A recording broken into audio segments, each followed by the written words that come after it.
Got some interesting diversity news to cover today. This from NBC News. Inside the online world of people who think they can change their race. Practitioners of race change to another, or RCTA, purport to be able to manifest physical changes in their appearance and even their genetics to truly become a different race. Well, if people can become a different gender or no gender, then why not? You've made your bed, liberals. Now sleep in it. In fact, for the rest of this video, I'm going to identify as Chinese. I've always been a big fan of Bruce Lee, and now it looks like we have something in common. Whoa! Since before she hit double digits, Alyssa, 15, said she has felt a special connection with Japan. The high school student, who asked to be anonymous for fear of being doxxed online, was born in Ukraine and lives in Maryland, but now she goes by the Japanese name Mayuki and listens to subliminals that promise she will wake up and be Japanese. Practitioners of what they call race change to another, or RTCA, purport to be able to manifest physical changes in their appearance and even their genetics to become a different race. They tune into subliminal videos that claim they can give them an East Asian appearance or Korean DNA. I mean, whoa! But experts underscore that it's simply impossible to change your race. Well, apparently these experts have never heard of the legend of Rachel Dolezal. I identify as black. This is where it gets even better. Experts agree race is not genetic. It's not genetic. I guess it's just a coincidence that white couples have white children, black couples have black kids, Asian couples have Asian kids. Are you seeing a pattern here? What a coincidence.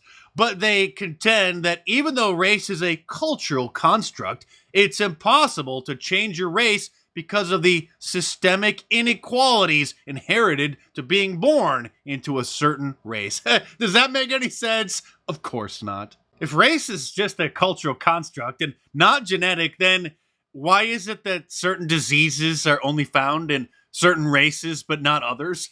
Rachel Dolezal is not going to come down with sickle cell anemia because she's white. David Freund, a historian of race and politics and an associate professor at the University of Maryland, College Park, corroborates the idea that a biological race does not exist. What we know today as race is a combination of inherited characteristics and cultural traditions passed down through generations, he said. In addition, Front said the modern concept of race is inseparable from the systemic racial hierarchy hundreds of years in the making. Simply put, changing races is not possible because biological races themselves are not real. Well, you better tell that to MSNBC because they believe that Rachel Dolezal is black. Some of us are born cisgendered, some of us are born transgendered, but I wonder, can it be that one would be cis black and trans black? That there is actually a different category of blackness that is about the achievement of blackness despite one's parentage. Is that possible? It's absolutely possible. I mean, why not? I mean, why not? She says, well, if that's the case, then, like I said, I'm Chinese. In fact, you better refer to me for the remainder of this video as Mark Lee. CNN also embraced her as a black woman. You went to Howard University for your master's. You were raised with 4 adopted black siblings. You braided their hair. You married a black guy. I was thinking Caitlyn Jenner as I was reading the book. Is there an analogous situation here? No, actually there's not, but since you liberals painted yourselves into a corner by accepting uncritically any and all forms of transgenderism, including 57 different genders, then, well, I can see why you're going through these mental gymnastics to accept that she's a black woman. But my favorite transracial person is this woman, who I thought was pranking the television station when I first saw clips of this interview years ago. But she is a real person, and she got injections of, I think, melanin in her skin, which then turned her black. Over the past 2 years, Martina Big has radically altered her appearance in order to become a black woman. And this morning has followed every step of her controversial story. When I was younger, I admired the curves of Pamela Anderson. My next step is going to pump up my lips also. My eye color has changed, my eyebrow color has changed, and I can feel in myself that I'm changing to a black woman. There's all kinds of these transracial people. They've been around for quite some time. You may recall, you may have seen some of these stories back in 2015 when the Rachel Dolezal story first broke, 8 years ago now. But The kids on TikTok were too young to probably have heard about it back then. So now a whole new generation of transracial people are hitting the internet. This is an old story from 2015. A blonde-haired, blue-eyed guy from Brazil also transitioned to become Asian. This Brazilian man had 10 plastic surgeries so he could look more like a Korean pop star. And then there's this guy over in the UK who did the same thing, hoping that he could look like his favorite K-pop star. Hey guys, I'm finally Korean. I've transitioned. I'm so happy I've completed my look. I'm finally Korean, guys. I have the eyes. Just had a brow lift as well. So I'm so happy. Finally, I've been trapped in the wrong body for 8 years. And that's the worst feeling in the world, when you're trapped and you don't feel like you can be yourself. But finally, I'm Korean. I can be myself. And I'm so happy. But he still wasn't happy, so then he identified as a gender non-binary person and used they-them pronouns. Still wasn't happy. Then identified as a transgender woman.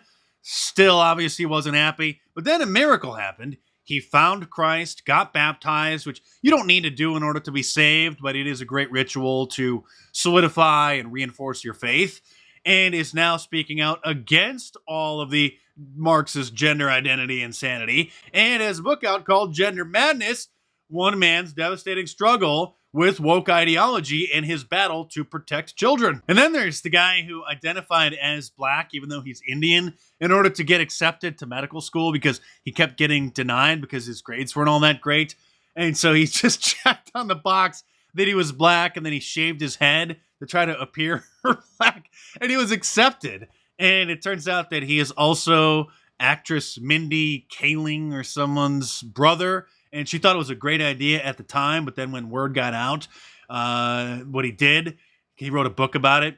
And so she denounced him for just the terrible thing that he did by posing as a different race. She threw her own brother under the bus because she didn't want to be associated with him. And then there's this clip that went viral yesterday. I don't know if it's a new clip or if it just went viral because some of the brand name conservatives are surprisingly sharing it, showing the leader of, I think, the Communist Party in South Africa singing a song about what him and many of the black people in South Africa and Black Lives Matter here in America want to do to white people. I'm not going to play it because YouTube will probably censor it. I'll go and post it on my locals page, but you get the point. And it's amazing that the clip went viral yesterday and that some of the brand name conservatives were actually sharing it and expressing their shock.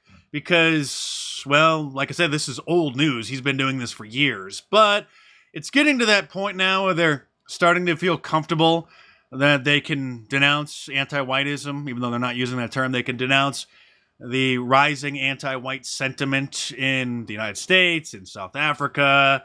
And they never would have done that because they would have been afraid to be cast as being a little bit too pro-white.